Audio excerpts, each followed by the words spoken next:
모두 자리에 일어서서 찬송가 3장을 부르시면서 하나님께 예배하겠습니다. 찬송가 3장입니다.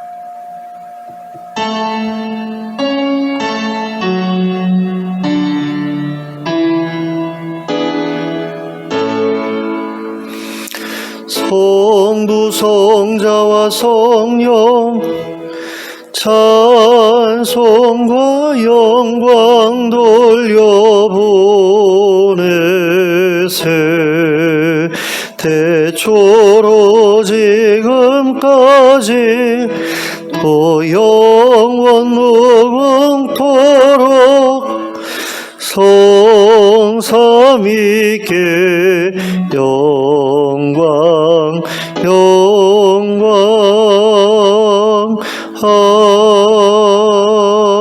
아멘. 함께 기도하겠습니다.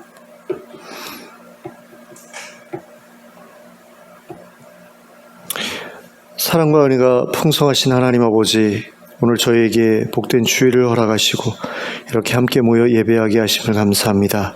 이 예배의 자리에 하나님께서 찾아와 주시길 원합니다. 성령님으로 임하여 주시기를 원합니다. 그래서 저희의 마음을 새롭게 하시고 저희의 삶을 새롭게 해주시기를 원합니다. 하나님께서 기뻐하시는 삶을 살아갈 수 있도록 저에게 힘을 더하여 주시기를 원합니다. 그래서 정말 세상 사람들이 보기에 부끄럽지 않은 그런 모습으로 하나님과 사람들 앞에 설 수 있도록 인도하여 주시옵소서. 예수 그리스도의 이름으로 기도하였습니다. 아멘. 찬송가 9장을 함께 찬송하겠습니다.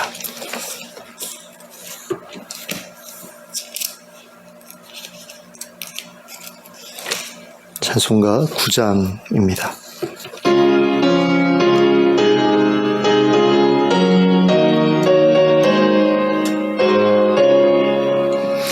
하늘에 가득 찬 영광의 하나님, 온 땅에 충만한 존귀하신 하나님, 생명과 빛으로 지혜와 권능으로 언제나 우리를 지키시는 하나님, 성부와 성자와 성령 삼위의 하나님, 우리 예배를 받아주시옵소서.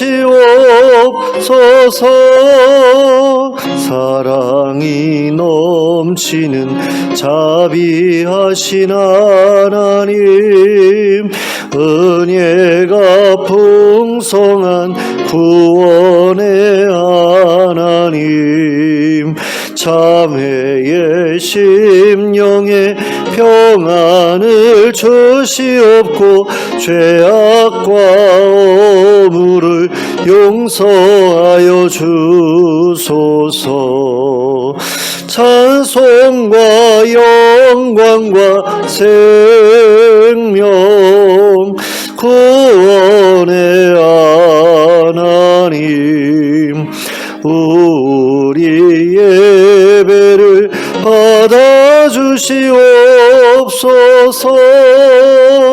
연약한 심령을 굳게 세워주시고 우둔한 마음을 지혜롭게 하시고 주의 뜻 받들어 참되게 살아가며 주 말씀 따라서 용감하게 하소서. 권능과 지혜와 사랑 은혜의 하나님, 우리 예배를 받아주시옵소서. 주 앞에 나올 때 우리 마음 기쁘고 그 말씀 힘되어 새 희망이 솟는다. 고난도 슬픔도 이기게 하시옵고 영원에 잇대어 살아가게 하소서. 우리의 자랑과 기쁨 생명의 하나님, 우리 예배를 받아주시옵소서. 아멘. 교동문 7번을 함께 교독하시겠습니다. 교동문 7번 시편 13편입니다. 교동문 7번 시편 13편을 함께 교독하겠습니다. 여호와여, 어느 때까지니까 나를 영원히 잊으시나이까? 주의 얼굴을 나에게서 어느 때까지 숨기시겠나이까? 나의 영혼이 번민하고 종일토록 마음에 근심하기를 어느 때까지 하오며, 내 원수가 나를 치며 자랑하기를 어느 때까지 하리이까? 여호와 내 하나님이여, 나를 생각하사 응답하시고 나의 눈을 밝히소서. 두렵건대 사망의 잠을 잘까 하오며, 두렵건대 나의 원수가 이르기를 내가 그를 이겼다 할까 하오며, 내가 흔들릴 때에 나의 대적들이 기뻐할까 하나이다. 나는 오직 주의 사랑을 의지하였사오니 나의 마음은 주의 구원을 기뻐하리이다. 내가 여호와를 찬송하리니 이는 주께서 내게 은덕을 베푸심이로다. 아멘. 사도신경으로 우리의 신앙을 고백하겠습니다. 전능하사 천지를 만드신 하나님 아버지를 내가 믿사오며 그 외아들 우리 주 예수 그리스도를 믿사오니 이는 성령으로 잉태하사 동정녀 마리아에게 나시고 본디오 빌라도에게 고난을 받으사 십자가에 못 박혀 죽으시고 장사한 지 사흘 만에 죽은 자 가운데서 다시 살아나시며 하늘에 오르사 전능하신 하나님 우편에 앉아 계시다가 저리로서 산자와 죽은 자를 심판하러 오시리라. 성령을 믿사오며 거룩한 공회와 성도가 서로 교통하는 것과 죄를 사하여 주시는 것과 몸이 다시 사는 것과 영원히 사는 것을 믿사옵나이다. 아멘. 모두 자리에 앉으셔서 찬송가 465장을 부르시면서 하나님께 봉헌 드리겠습니다. 찬송가 465장입니다.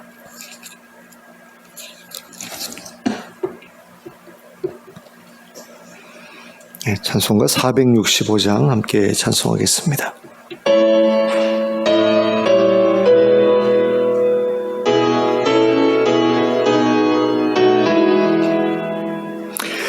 주 믿는 남 위에 진실하고 날 보는 자 위에서 정결코 담대하여 이 세상 환난 중에 나 용감히 늘 승리하리라. 나 용감히 늘 승리하리라.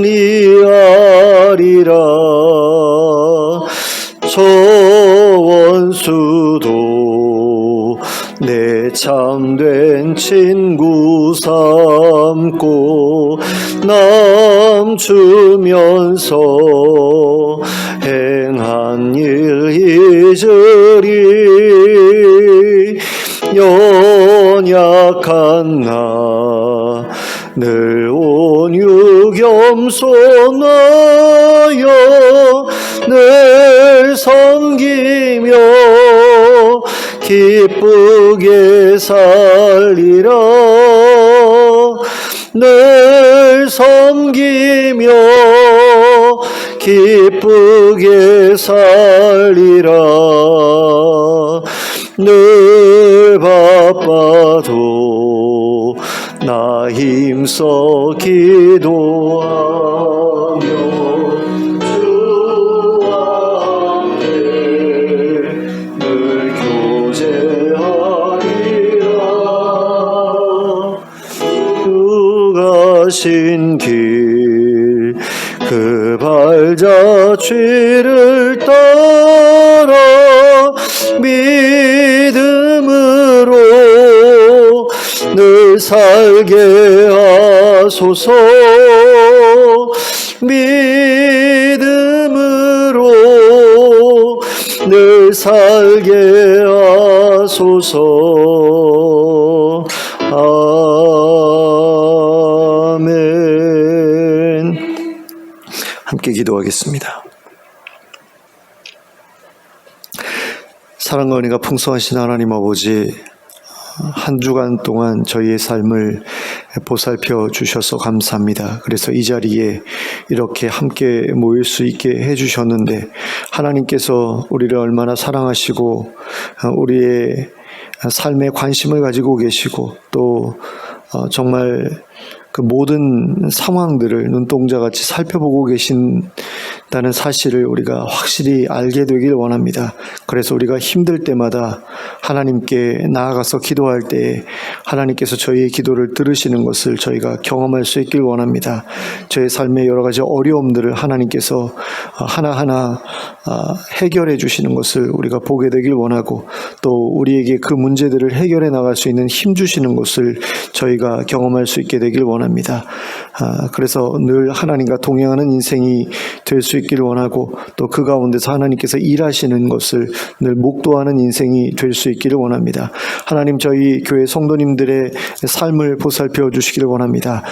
건강에 여러 가지 어려움을 겪고 계시는 분들이 계시는데 하나님 찾아가 주셔서 만져주시고 새롭게 하여 주시고 건강을 회복할 수 있게 역사해 주시기를 원합니다. 또 경제적으로 어려운 가운데 있는 분들을 찾아가 주셔서 그들의 삶에 필요한 것들을 공급해 주시기를 원합니다. 물질적인 어려움에서 벗어날 수 있도록 일할 곳을 허락해 주시고 또 일할 수 있는 능력과 건강을 허락해 주셔서 하나님께서 맡겨주시는 그 일들을 잘 감당해 나가는 가운데 삶의 모든 필요를 잘 채워나갈 수 있도록 역사해 주시기를 원합니다. 또 하나님 아버지, 우리 교회가 하나님의 은혜 가운데 계속해서 성장해 나갈 수 있게 되기를 원합니다. 예수님을 닮은 그런 모습으로 변화되어가는 그런 모습들이 우리 가운데 있게 하여 주시고, 또 우리가 끊지 못하고 있는 여러 가지 중독들과 죄로부터 벗어나는 그런 역사들도 일어나게 하여 주시기를 원합니다. 그리고 마음속에 있는 여러 가지 근심들을 하나님을 의지하는 가운데 하나하나 해결해가는 그런 일들도 우리 가운데 있게 되기를 원합니다. 그래서 하나님께서 정말로 우리와 함께 하시고 우리를 도우신다라는 것이 우리의 삶 가운데 증거로 드러나게 하여 주시고, 그것을 많은 사람들에게 증언할 수 있는 그런 일들이 우리 가운데 풍성히 맺혀지기를 간절히 원하오니 주님 허락하여 주시옵소서.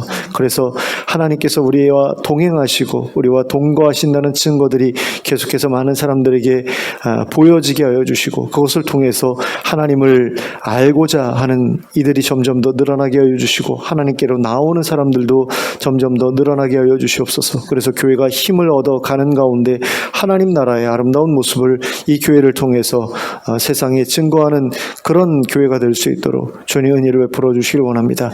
또 해외에 나가 사역하고 계시는 많은 선교사님들 기억해 주시고 그들의 사역을 하나님께서 기억해 주시길 원합니다. 그들이 세운 교회에 하나님께서 성령으로 함께하여 주시고 놀라운 은혜를 부어주셔서 많은 이들이 그 교회에 모이게 하여 주시고, 또 그렇게 모여서 함께 예배하는 가운데 믿음이 자라가게 하시고 그 믿음이 흔들리지 않을 수 있도록 또한 하나님께서 그들의 안전을 지켜주시고 보호해 주시기를 원합니다. 특별히 공산권과 이슬람권에서 사역하시는 선교사님들 기억해 주시고 그들을 핍박 가운데서 안전하게 보호하여 주시며 그 핍박 중에서도 믿음을 잃지 않을 수 있도록 하나님 아버지 늘 함께하여 주시는 증거들이 그들에게 풍성하게 하여 주시기를 원합니다. 우리가 후원하고 있는 여러 선교사님들 기억해 주시고 선교단체들을 또한 기억해 주시기를 원합니다. 그리고 많은 NGO 단체들을 기억해 주셔서 그들을 통해서 많은 이들이 구원을 얻게 하여 주시고 삶의 필요들을 세워나가는 역사가 일어나게 해주시길 원합니다. 또 하나님 아버지, 이 나라를 기억해 주시길 원합니다. 경제적으로 많은 어려움이 있고 또 하나님 아버지, 정치적으로도 여러 가지 문제들을 가지고 있습니다. 좌우가 서로 분열되어서 다투는 가운데 하나님 국론이 통일되지 않는 그런 부분들이 있고, 또 외국의 여러 나라들과 더불어서 관계 맺는 데 있어서도 많은 문제점들을 우리가 보고 있습니다. 하나님, 이런 문제들이 주님의 은혜 가운데 잘 해결될 수 있도록 허락해 주시고, 정말 이제 총선이 이제 얼마 남지 않은 것 같은데 하나님, 그 과정 가운데서도 하나님께서 기뻐하실 만한 사람들이 하나님 우리의 대표로 뽑히는 그런 일들이 이루어지게 하여 주시고, 그런 가운데 이 나라가 하나님께서 기뻐하실 만한 방향으로 나아갈 수 있도록 역사하여 주시옵소서. 그리고 해외 여러 곳에서 벌어지고 있는 문제들을 주님 기억해 주시고 해결해 주시길 원합니다. 많은 곳에서 전쟁이 지속되고 있고, 또 지진과 해일과 또 여러 홍수와 여러 가지 문제들이 계속해서 일어나는 가운데 많은 나라의 국민들이 고통 가운데 있습니다. 하나님, 이런 문제들이 말세에 반드시 찾아오게 될 문제라고 하나님께서 말씀해 주셨는데, 이러한 그 재앙들을 보면서 예수님께서 다시 오실 날이 멀지 않았다는 것을 우리가 기억하게 하시고, 또 그 가운데에서 어떻게 그리스도인으로서 살아갈 것인지를 고민하게 하시고, 또 찾아올 그날을 어떻게 준비할 것인지에 대해서도 고민하며 살아가는 저희들 되게 하여 주시옵소서. 그래서 말세일수록 우리가 더욱더 믿음을 지켜나가고 하나님 앞에서 바른 모습으로 살아가기를 힘쓰는 가운데, 예수님께서 다시 오셨을 때 그 앞에 부끄러움 없이 설 수 있도록 잘 준비해 나가는 저희 모두가 되게 하여 주시옵소서. 하나님, 이 시간 저희가 하나님께 드리는 예배를 기쁘게 받아주시기를 원합니다. 저희가 드리는 찬양과 기도와 예물을 하나님께서 흠양하여 주시고, 저희가 드린 예물이 하나님의 뜻 가운데서 온전히 사용될 수 있도록 저희에게 지혜를 더하여 주시며, 또 하나님 아버지, 이 시간에 하늘로부터 신령한 복을 허락하여 주셔서 저희가 큰 은혜를 받고 돌아갈 수 있도록 이 시간 함께하여 주시옵소서. 예수 그리스도의 이름으로 기도하였습니다. 아멘.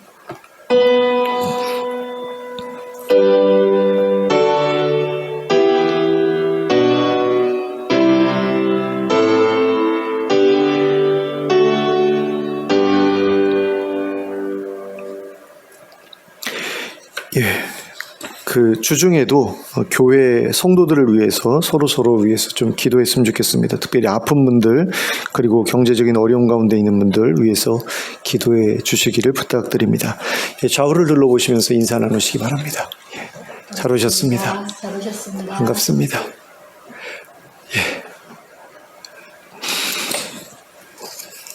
하나님의 말씀 함께 보겠습니다. 사도행전 11장 1절부터 18절까지 말씀입니다.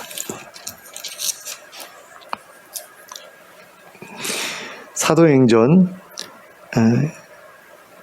11장 1절부터 18절까지를 함께 합독하도록 하겠습니다. 시작. 유대에 있는 사도들과 형제들이 이방인들도 하나님의 말씀을 받았다함을 들었더니, 베드로가 예루살렘에 올라갔을 때에 할례자들이 비난하여 이르되 내가 무할례자의 집에 들어가 함께 먹었다 하니, 베드로가 그들에게 이 일을 차례로 설명하여 이르되 내가 요빠시에서 기도할 때에 황홀한 중에 환상을 보니 큰 보자기 같은 그릇이 내 귀에 매여 하늘로부터 내리어 내 앞에까지 드리워지거늘, 이것을 주목하여 보니 땅에서 네 발 가진 것과 들짐승과 기는 것과 공중에 나는 것들이 보이더라. 또 들으니 소리 있어 내게 이르되 베드로야 일어나 잡아 먹으라 하거늘, 내가 이르되 주님 그럴 수 없나이다. 속되거나 깨끗하지 아니한 것은 결코 내 입에 들어간 일이 없나이다 하니, 또 하늘로부터 두 번째 소리 있어 내게 이르되 하나님이 깨끗하게 하신 것을 내가 속되다고 하지 말라 하더라. 이런 일이 3번 있은 후에 모든 것이 다시 하늘로 끌려 올라가더라. 마침 세 사람이 내가 유숙한 집 앞에 서 있으니 가이사랴에서 내게로 보낸 사람이라. 성령이 내게 명하사 아무 의심 말고 함께 가라 하시매 이 6 형제도 나와 함께 가서 그 사람의 집에 들어가니 그가 우리에게 말하기를 천사가 내 집에 서서 말하되 내가 사람을 요빠에 보내어 베드로라 하는 시몬을 청하라. 그가 너와 내 온 집이 구원받을 말씀을 내게 이르리라 함을 보았다 하거늘. 내가 말을 시작할 때에 성령이 그들에게 임하시기를 처음 우리에게 하신 것과 같이 하는지라. 내가 주의 말씀에 요한은 물로 세례를 베풀었으나 너희는 성령으로 세례를 받으리라 하신 것이 생각났노라. 그런즉 하나님이 우리가 주 예수 그리스도를 믿을 때에 주신 것과 같은 선물을 그들에게도 주셨으니 내가 누구이기에 하나님을 능히 맡기느냐 하더라. 그들이 이 말을 듣고 잠잠하여 하나님께 영광을 돌려 이르되 그러면 하나님께서 이방인에게도 생명 얻는 회개를 주셨도다 하니라. 아멘. 베드로는 고넬료의 집에서의 일이 있은 후에 며칠을 그곳에 더 머무르다가 예루살렘으로 돌아갔습니다. 그런데 그 사이에 고넬료의 집에서 있었던 일이 예루살렘 교회에 알려졌습니다. 그리고 그 일은 예루살렘 교회의 할례자들을 분노하게 만들었습니다. 2절에서 할례자들이라고 말하고 있는 이 사람들은 하나님의 백성이 되기 위해서는 반드시 할례를 받아야만 한다고 믿었던 사람들이었습니다. 그러므로 이방인들이 먼저 할례를 받아야 그리스도인이 될 수 있다고 믿었던 사람들이었습니다. 그러니까 먼저 할례를 받아서 유대인이 된 다음에 그 유대인이 된 다음에야 그리스도인도 될 수 있다라고 믿었다라는 거죠. 그러므로 그들은 베드로가 이방인들에게 복음을 전하고 세례까지 주었다는 소식에 크게 분노했습니다. 유대인이 되지도 않은 이방인들이 교회의 일원이 되었다. 이것을 허용해 주었다.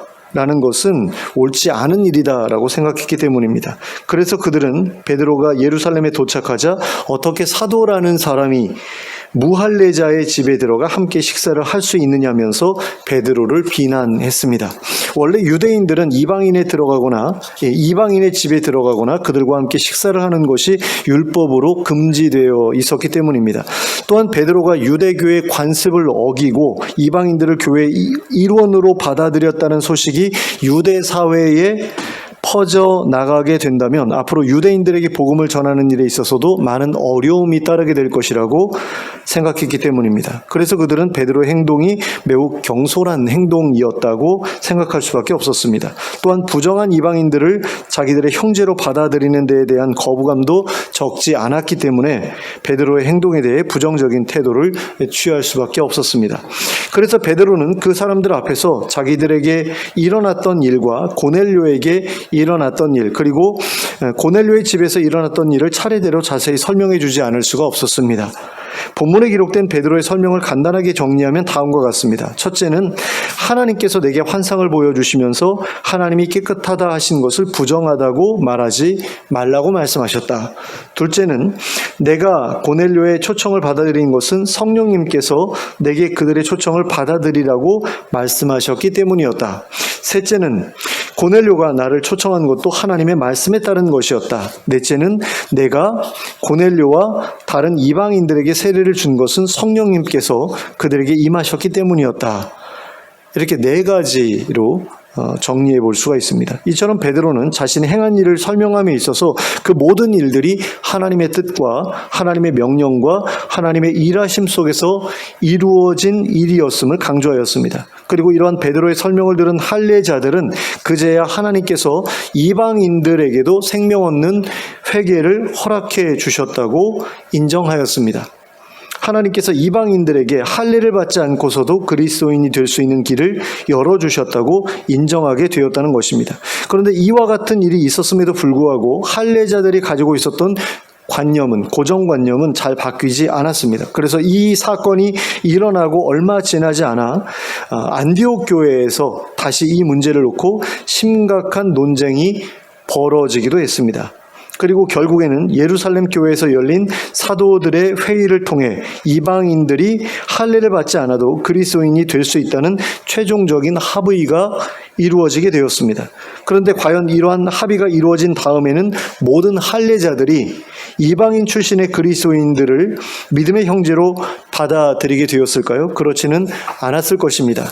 그 후로도 할례자들 중에는 여전히 이방인 출신의 그리스도인들을 부정하게 생각하고 가까이 하려 하지 않았던 사람들이 있었을 겁니다. 그리고 이러한 일들은 유다가 로마에 의해 멸망하고 모든 유대인들이 전 세계로 뿔뿔이 흩어지고 난 이후에야 서서히 사라지게 되었던 것으로 보입니다.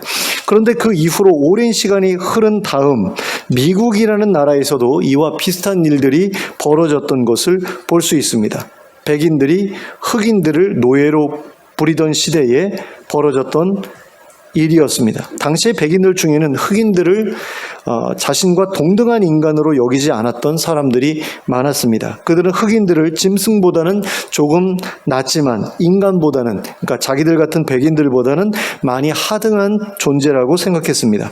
그래서 그들은 기독교 신앙을 받아들인 흑인들을 믿음의 형제로 받아들이지 않았습니다. 그러나 흑인들이 노예에서 해방되고 백인들과 동등한 지위를 얻게 되면서 이러한 차별은 점차 사라지게 되었습니다. 그래서 백인과 흑인이 함께 모여 예배하는 교회들도 하나씩 생겨나게 되었습니다. 하지만 미국에는 지금도 여전히 백인들만 모이는 교회가 남아 있습니다. 그리고 그런 교회의 교인들은 여전히 타 인종의 그리스도인들이 자기네 교회에 출석하는 것을 불편하게 생각합니다. 그러나 하나님께서는 백인만의 하나님이 아니십니다. 하나님은 모든 인종의 하나님이십니다. 그래서 하나님께서는 백인이든 흑인이든 황인이든 조금도 차별하지 않으십니다. 베드로가 고백했던 것처럼 하나님께서는 사람의 외모를 보지 아니하시고 각 나라 중 하나님을 경외하며 의를 행하는 사람은 다 받아주시는 분이시기 때문입니다. 그리고 하나님께서는 당신이 받아주신 모든 사람들에게 성령님을 베풀어 주십니다. 그래서 하나님께서는 백인들의 교회에서도 성령님의 역사가 일어나게 하셨고 흑인들의 교회에서도 성령님의 역사가 일어나게 하셨습니다. 그래서 하나님께서 백인들뿐만 아니라 흑인들도 품으신다라는 것을 모든 사람들에게 알려주셨습니다. 특별히 오순절 사건이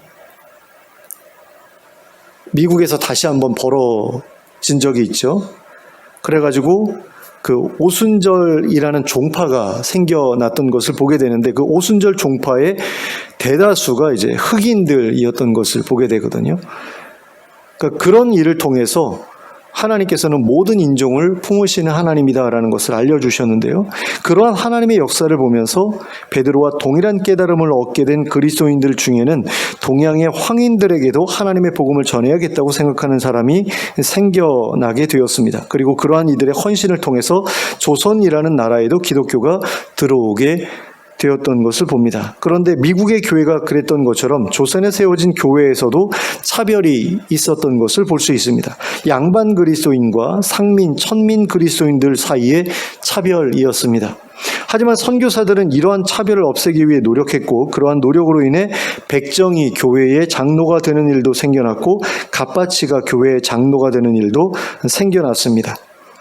그러나 대부분의 양반 그리스도인들은 백정이나 갓바치가 교회의 장로가 된 것을 용납하지 못했습니다. 그래서 그들은 그 교회에서 따로 갈라져 나와 새로운 교회를 세우기도 했습니다. 이처럼 어떤 교회들은 교인 사이의 차별을 없애기 위해 무던한 노력을 기울였지만 어떤 그리스도인들은 그러한 교회의 노력에 반발해서 새로운 교회를 세워 따로 떨어져 나가기도 했습니다. 그리고 우리는 기독교 역사 속에서 벌어져 왔던 이러한 일들을 보면서 유대인이 이방인에 대해 가지고 있었던 우월감, 그리고 백인이 흑인에 대해 가지고 있었던 우월감, 양반이 상민이나 천민에 대해 가지고 있었던 우월감을 벗어버린다는 것이 얼마나 어려운 일이었는지를 알 수 있게 됩니다. 그러니까 한번 누군가에 대해서 우월감을 가진 사람들이 그 우월감을 버리고 자기가 자신보다 못하다고 생각했던 사람들에 대해서 마음을 열고 그들과 어울린다라는 것이 얼마나 어려운 일인가라는 것을 이런 역사만 보아도 알 수 있다라는 것이죠. 하지만 그러한 어려움에도 불구하고 그리스도의 몸된 교회는 교회 안에 존재하는 차별을 몰아내기 위한 노력을 멈추지 않았습니다. 그리고 결국에는 그 결실을 보아왔습니다. 그래서 유대인과 이방인 사이에 존재했던 차별도, 백인과 흑인 사이에 존재했던 차별도, 양반과 상민 사이에 존재했던 차별도 이제는 대부분 사라져 버렸습니다. 물론 아직까지도 백인과 흑인 사이에 있는 그 차별은 존재하는 것을 볼 수 있는데, 하지만 교회 안에 들어온 유대인과 이방인 사이의 차별은 완전히 이제 사라지게 됐죠. 그리고 양반과 상민과 천민 사이에 존재했던 차별도 완전히 사라지게 된 것을 봅니다. 근데 그것은 이제 사회적으로 볼 때에도 이제 차별이 사라졌다고 볼 수 있는 부분이 있고요. 아직까지 사회적으로 차별이 남아있는 부분에 대해서는 교회 안에서도 그 차별이 그대로 남아있는 경우가 아직도 조금은 있는 것을 보게 됩니다. 그래서 여전히 교회 안에 차별이 존재하는 것을 우리가 볼 수 있는데요. 이런 어떤 인종적인 어떤 신분에 따른 그런 차별 말고 다른 것을 근거로 한 차별도 있는 것을 봅니다. 경제적으로 넉넉한 사람들이 그렇지 못한 사람들을 차별하는 것을 보게 될 때도 있고요. 또 가방끈이 긴 사람들이 그렇지 못한 사람들을 차별하는 것을 보게 될 때도 있습니다. 또 결혼한 사람들이 독신인 사람들을 차별하는 것을 보게 되기도 합니다. 결혼을 아직까지 못했다. 그랬을 때 좀 뭔가 부족한 사람처럼 보는 것이 옛날에는 굉장히 많았죠. 근데 요즘에는 비혼주의자들이 늘어나면서 그런 차별들은 많이 줄어든 것을 봅니다. 또 비장애인이 장애인을 차별하는 것을 보게 될 때도 있습니다. 근데 예전에는 많았는데 요즘에는 이것도 많이 줄어들게 됐죠. 그러면 이 모든 차별의 이유는 과연 무엇이냐라고 했을 때 그 이유는 바로 우월감이다 라고 말할 수 있을 것 같습니다. 내가 저 사람보다 낫다고 생각하는 생각에서 차별이 생각됩니다. 유대인들이 이방인을 차별했던 이유도, 또 백인들이 흑인들을 차별했던 이유도, 양반들이 상민들이나 천민들을 차별했던 이유도 바로 이러한 우월감 때문이었습니다. 그런데 이러한 차별의 잘못이라는 것은 누구나 알고 있는 거죠. 하나님께서는 외적인 조건에 따라 사람을 차별하지 않으시기 때문입니다. 그러므로 하나님의 백성 역시 외적인 조건에 따라서 사람들을 차별하면 안 됩니다. 이걸 그리스도인이라면 누구나 다 알고 있습니다. 그런 점에 있어서 교회 안에서 경제력이나 학력이나 혼인의 유무나 장애의 유무에 따라 사람을 차별하는 것은 확실히 잘못된 일입니다. 모두 다 알고 있는, 교인이라면 모두 다 알고 있는 부분이죠. 이게 잘 안 되는 어떤 모습들이 가끔 나타나기도 하지만, 사람에 따라서 어떤 사람들은 이러한 잘못을 저지르면서도 자기가 그렇다라는 것을 모르는 그런 경우도 있지만, 어쨌든 머리로는 다 알고 있는 부분이라는 겁니다. 하지만 어떤 경우에는 저 사람들을 차별해야 맞는 게 아닐까라는 생각을 하게 될 때가 있습니다. 하나님께서도 그 사람들을 싫어하신다라고 생각될 때입니다. 그 사람들이 하나님께서 미워하시는 일을 하고 있기 때문에 저 부분에 대해서는 우리가 따끔하게 혼을 내줘야 된다, 또는 책망해야 된다, 교회 밖으로 내쫓아야 된다, 이렇게 생각할 때가 있다라는 거죠. 예를 들면 이혼한 사람들의 경우를 생각해 볼 수 있습니다. 오랫동안 기독교에서는 이혼을 죄라고 생각해 왔습니다. 또 하나님께서 이혼하는 것을 미워하신다라고 말씀하신 그런 성경 구절도 우리가 볼 수가 있습니다. 그래서 과거에는 이혼한 사람들을 교회에서 쫓아내기도 했습니다. 그리고 이혼한 사람들이 재혼을 하기 위해서 목사님한테 주례를 해 주십시오라고 부탁해 오면 그것을 거절하는 목사들도 많았습니다. 하지만 오늘날에는 이혼한 교인들에 대한 교회의 분위기가 예전과는 많이 달라진 것을 봅니다. 이혼을 죄라고 여기지 않는 교인들이 예전보다 많이 늘어났습니다. 그리고 이혼한 교인들이 재혼 주례를 부탁할 때에 거절하지 않는 목사님들도 예전보다 많이 늘어났습니다. 또 다른 예를 한 가지 더 들어본다면, 이성애자들이 동성애자들을 차별하는 경우를 들 수 있습니다. 기독교에서는 이혼에 대해서와 마찬가지로 동성행위에 대해서도 죄라고 생각해 왔습니다. 그래서 동성애자들을 교회에서 내쫓기도 했고, 또 심할 때에는 화형에 처하기도 했습니다. 그러니까 성경에 보면 동성애자들 돌로 쳐서 죽여라 뭐 이런 내용들도 나오거든요. 그러니까 그런 것을 이제 보면서 이건 죄다라고 생각해왔다라는 거죠. 하지만 오늘날에는 동성애자들에 대한 교회의 분위기가 예전과 많이 달라진 것을 봅니다. 교단적인 차원에서 동성애를 허용하는 교단들도 생겨났고요. 또 동성애자가 신부나 목사로 사역하는 것을 허용하는 교단들도 생겨났습니다. 그러나 교회 내에는 여전히 이혼이나 동성애를 죄라고 생각하는 사람들이 더 많습니다. 그리고 그런 생각을 가진 사람들은 대체로 이혼자들이나 동성애자들을 차별하는 것을 잘못이라고 생각하지 않는 것처럼 보입니다. 그러니까 그건 죄니까 죄라고 이야기를 해야 되고 그런 부분에 대해서 우리가 분명하게 이야기를 해줘야 된다라고 생각하는 것처럼 보인다라는 거죠. 그런데 이혼이 죄냐 아니냐, 동성애가 죄냐 아니냐의 문제를 따지기 전에 우리가 먼저 짚고 넘어가야 할 부분이 있습니다. 그것은 동성애자에 대한 차별이든 이혼자들에 대한 차별이든 간에 그 모든 차별도 그 근거는 우월감에 있다라는 겁니다. 그리고 그 우월감의 다른 이름은 교만이다라는 거죠. 이혼하지 않고 지내는 사람들이 이혼한 사람들을 차별하는 이유가 무엇입니까? 나는 결혼 생활을 잘 유지하고 있는데 너는 결혼 생활에 실패했으니 내가 너보다 나아라는 생각 때문이죠. 또한 나는 이혼을 하지 않았으니 죄인이 아니지만 너는 이혼이라는 죄를 지었으니 너는 죄인이야 라는 생각 때문입니다. 이성애자들이 동성애자들을 차별하는 이유 역시 마찬가지입니다. 우월감 때문이라고 할 수 있습니다. 나는 성적 지향성이 정상적인데 너는 비정상이니 내가 너보다 나은 사람이야. 또 나는 이성애자니까 죄인이 아니지만 너는 동성애자니까 죄인이야 라는 생각이 동성애자들을 차별하는 이유가 됩니다. 그런데 이 모든 생각들을 단순하게 정리하면 이것입니다. 너는 죄인이지만 나는 죄인이 아니야. 이런 생각 때문인 거죠. 그리고 자신이 죄인이 아니라는 생각은 자신이 의인이라는 생각과 별로 다르지 않은 그런 생각이기도 합니다. 그러니까 난 죄인이 아니야라는 이야기는 나는 의인이야라는 이야기라는 거죠. 그래서 자신은 의롭다고 생각하고 상대방은 의롭지 않다, 부정하다, 죄인이다라고 생각하니 차별을 할 수 있다라고 생각하게 되는 겁니다. 그런데 우리가 여기서 놓치지 말아야 할 것은 이러한 생각이야말로 바리새인들의 전형적인 특징이었다라는 겁니다. 그리고 예수님께서 가장 호되게 비판하셨던 것도 바로 이런 생각이었습니다. 그런데 여기서 우리가 또 한 가지 놓치지 말아야 할 것이 있습니다. 그것이 무엇이냐면 바리새인들이 차별했던 그 사람들은 과연 어떤 사람들이었냐라는 거죠. 바리새인들이 차별했던 사람들은 과연 어떤 사람들이었냐. 세리나 창녀와 같은 사람들이었습니다. 그리고 이들은 실제로도 죄인들이었습니다. 그러니까 바리새인들이 그냥 평범한 사람들을 차별한 게 아니라 죄인들을 차별했다라는 겁니다. 세리라는 사람들은 매국노에다 도둑질을 하던 사람들이었죠. 세금을 거두면서 거기에 이제 살을 붙여가지고 더 많이 거두고 그것을 자기의 그 소득으로 삼았던 사람들이 이 사람들이었습니다. 또 창녀는 율법에서 금하고 있는 성매매에 종사했던 사람들이었죠. 그리고 그 외에도 바리새인들이 차별했던 사람들은 대부분 죄인의 범주에 속하는 사람들이었습니다. 그러니까 율법을 어기는 그런 직업을 가진 사람들, 그런 사람들을 바리새인들이 차별했다라는 겁니다.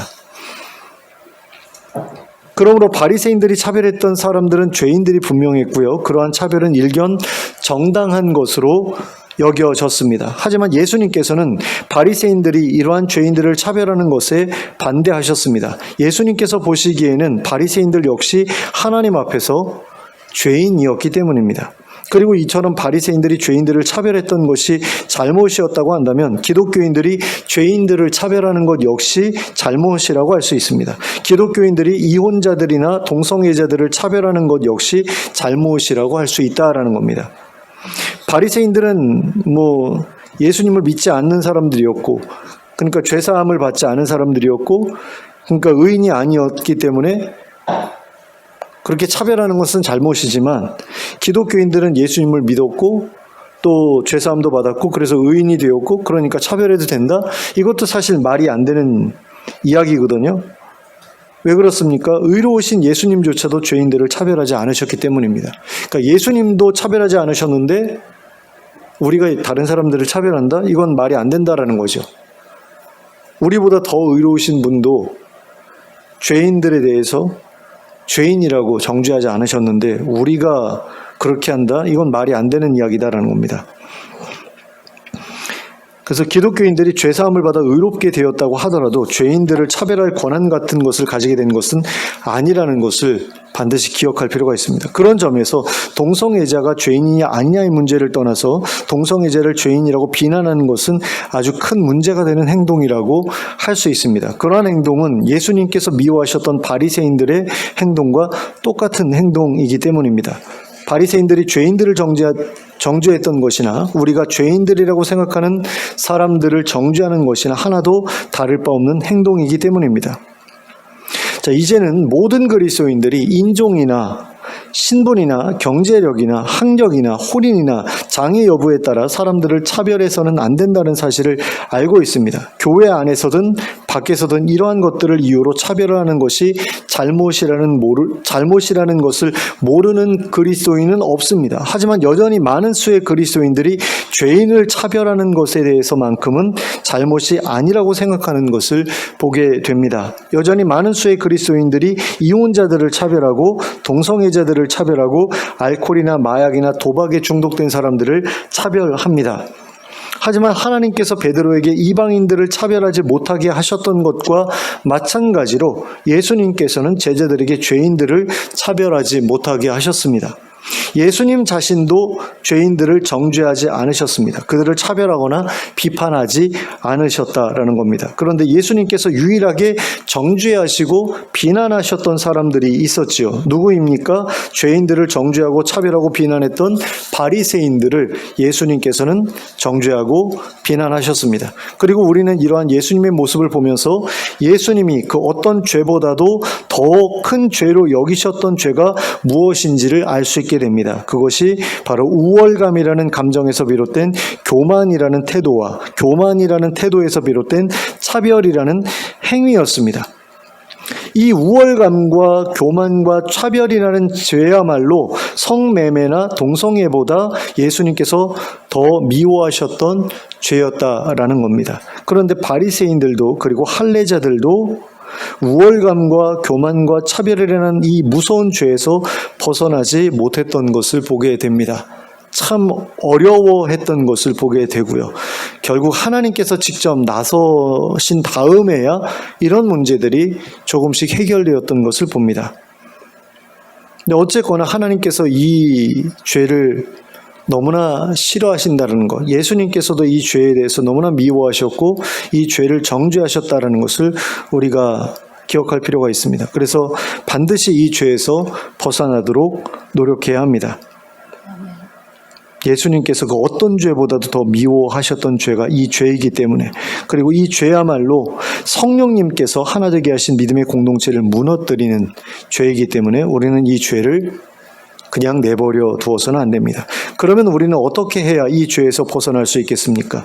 이 죄에서 벗어나기 위해서 우리는 우리 자신도 다른 이들과 마찬가지로 하나님 앞에서 똑같은 죄인이었다는 사실을 잊지 않도록 주의해야 합니다. 그러니까 나도 저 사람과 다르지 않다라고 생각해야 된다라는 거죠. 하나님 앞에서는 내가 다른 사람들보다 조금 낫다고 해도 도토리 키재기에 불과한 것이라는 사실을 우리가 인정해야만 한다라는 겁니다. 그리고 다른 이들을 정죄하기보다, 그들을 차별하고 비난하기보다 그들이 회개하고 돌아오기를 바라며 그들을 품어주고자 힘써야 합니다. 이게 참 쉽지 않은 이야기입니다. 그러니까 본능적으로 싫거든요. 그런 부분이 있습니다. 어떤 죄에 대해서는 본능적으로 저거 너무 더러워, 저거 너무 혐오스러워라고 생각할 수밖에 없는 그런 일들이 있다라는 거죠. 그래서 나도 모르는 사이에 그 사람을 이렇게 멀리하게 되는 어떤 그런 죄들도 분명히 있습니다. 그러니까 그런 부분들에 대해서 우리가 의지적으로 그런 죄를 짓고 있는 사람이라 하더라도 품어주어야 되겠다라는 결단을 해야만 하고, 그리고 의도적으로 계속해서 그들에게 가까이 다가서기 위해서 노력해야 되고 품어주기 위해서 노력해야 된다라는 거죠. 이것이 바로 하나님께서 우리에게 가장 간절히 기대하는 모습이라는 겁니다. 하나님께서 자기 백성들이 하나 되어서 함께 살아가는 것을 원하시기 때문에 그런 노력들을 우리가 기울이는 것을 간절히 바라신다라는 겁니다. 그리고 그렇게 하나 되는 것을 깨뜨리는 모든 일들을 하나님께서 미워하신다라는 거죠. 그러므로 하나님의 공동체를 깨뜨리는 모든 우월감과 교만과 차별에서 벗어나 늘 겸손한 마음으로 다른 이들을 품어주고 또 섬기며 살아가기 위해 노력하는 우리 모두가 될 수 있기를 예수 그리스도의 이름으로 축원합니다. 함께 기도하겠습니다. 사랑의 하나님 아버지, 우리는 다른 사람들을 어떠한 이유로도 차별하면 안 된다는 사실을 알고 있습니다. 하지만 죄인들에 대해서는 차별해도 된다는 그런 생각을 은연중에 가지고 살아갈 때가 있는 것을 봅니다. 하지만 죄인들을 차별하고 정죄하고 비난했던 사람들이 바로 바리새인들이었고, 예수님께서 바리새인들의 그와 같은 행위를 얼마나 미워하셨는지를 우리가 또한 깨달아야 하겠습니다. 하나님, 우리가 정말로 예수님께서 그 어떠한 죄보다도 바리새인들의 그런 죄를 미워하셨다는 사실을 우리가 분명하게 머릿속에 기억할 수 있기를 원합니다. 그리고 그 죄로부터 벗어나기 위해 노력할 수 있게 되기를 원합니다. 다른 이들에 대한 우월감, 교만, 그리고 차별에서 벗어나 겸손한 모습으로 다른 이들 앞에 나아가는 저희들 되게 하여 주시고, 또 그들을 품고 사랑하고 섬기는 그 일을 위해서 의지적으로 노력하는 저희들 될 수 있기를 원합니다. 그래서 공동체의 하나됨을 깨뜨리지 않기 위한 그런 노력 가운데 정말로 성령이 하나 되게 하신 것을 힘써 지키는 저희들 되게 하여 주시고, 그래서 아름다운 하나님 나라가 우리 공동체를 통해 구현되는 것을 볼 수 있도록 저희를 사용하여 주시옵소서. 예수 그리스도의 이름으로 기도하였습니다. 아멘. 모두 일어서서 찬송가 595장을 함께 찬송하겠습니다. 찬송가 595장입니다.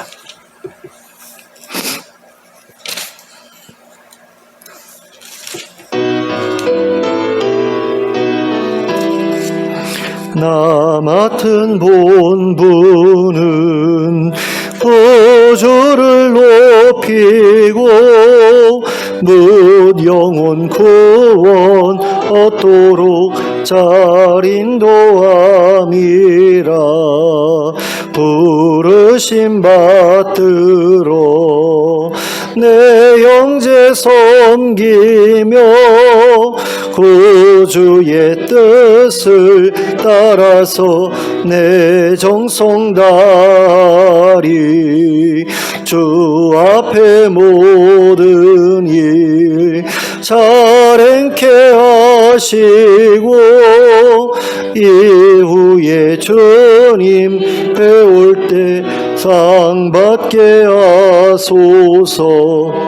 나 항상 깨어서 늘 기도드리며 내 믿음 변치 않도록 날 도와주소서.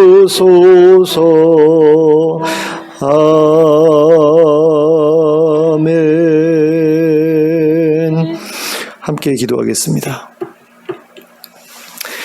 이제는 우리 주 예수 그리스도의 은혜와 하나님 아버지의 극진하신 사랑과 성령님의 감동감화 교통하심이 예수님께서 미워하셨던 우월감이나 교만이나 차별이라는 죄에서 벗어나 다른 이들을 겸손하게 섬기고 또 돌보고 사랑함으로써 하나님의 공동체의 하나됨을 지켜나가기를 소원하는 주의 백성들 머리 위에 지금부터 영원토록 함께 하실지어다.